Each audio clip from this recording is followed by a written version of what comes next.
Hi, I missed the group meeting due to some miscommunication with instructions, and so I'm giving my overview of Lesson 11 case study, um, the Barbara the nurse case study. um, this case was interesting to me because I really respected Barbara Norris and the way that she was excited to enter into the situation. I really admire people that have the passion to maybe go the extra mile in their job and really fix things and have a desire to make things better. So I think the root problem she's facing right now, um, I think the hiring freeze would be super frustrating because that's something that's just out of her hands. The review system isn't in place. There's a lot of back talking that would be super frustrating to have nurses back talking each other and not really communicating well. The team morale is definitely down, and it's just hard to deliver good patient care, I'm sure, to anyone that's having those issues. She's done a pretty good job within her first month as nurse manager at GSU. She, um, I think, considering the situation she's in, she's doing a lot of trying to make things better. And I think, although she doesn't have a lot of experience, I think because she has a desire to change and to make things better, she's a good choice for the position. Um, she has a good mentor at the hospital, which I think will be very helpful, and she is seasoned in her capacities. And like I said, she's attempting to make change, which is what that place needs, if anything. Next question. The changes she is trying to make is she's trying to make the nurses feel opinions feel valued and make them feel good about what they're doing. And I think the back talking is a huge hindrance to the team right now. And so she's trying to make there be more cohesive flow between all the nurses, senior nurses, well seasoned nurses, nurses that have just come on, and um, she's just trying to make reviews and make people's opinions valued. And I think like she started off, she had a ton of one-on-one things right away, which is a sign of the problems that she was having. But she also took the time, and she didn't say no, I don't want to have those one-on-one conversations, but she did take the time to engage in those. What are three obstacles to affecting change Nora should anticipate, and how should she address them?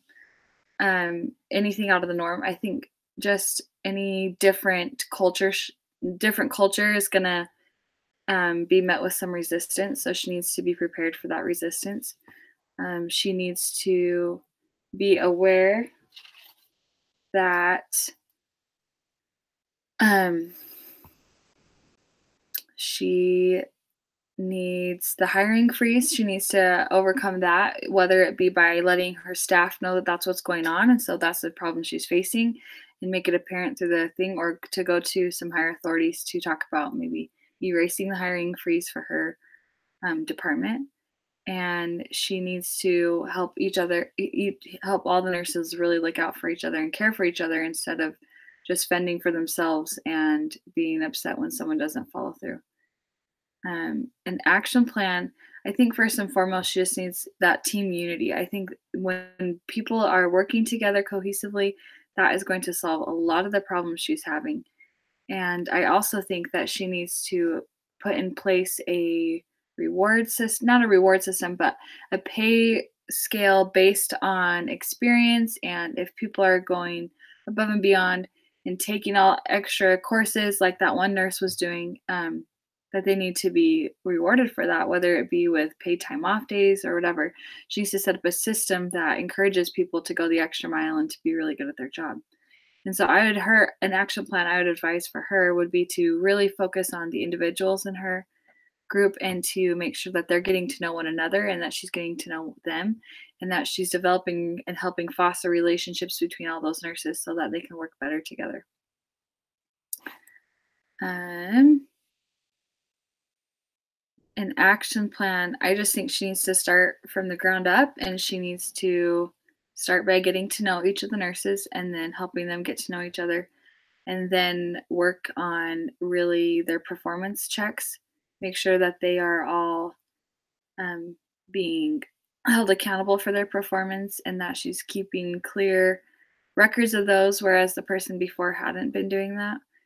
I think she needs to be open with her group and let them know the challenges she's facing, like the hiring freeze, and let them know that she's advocating for them, that she really is not there to tell them what to do.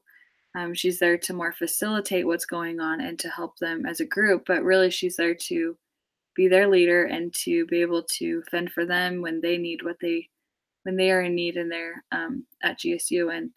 And I really do think she has the potential for that. She is not by any means a pro or a professional when it comes to team building, but I think her drive and her passion and the love she has for her job will really help her with that. And I think that's something to be remembered for anyone that's leading a team, is to just be passionate about what you're doing and be passionate about the people around you and want the best, honestly, want the best for everyone. And when you want the best for everyone, you'll find ways to make that happen, even if it's going to take some growing pains and even if it'll be met with some resistance. But really enjoyed this case and reading in the readings this week. And again, I'm sorry I missed the team meeting. It's a little bit of miscommunication, but we'll be back on track for next week. And I'll end it there. Thank you.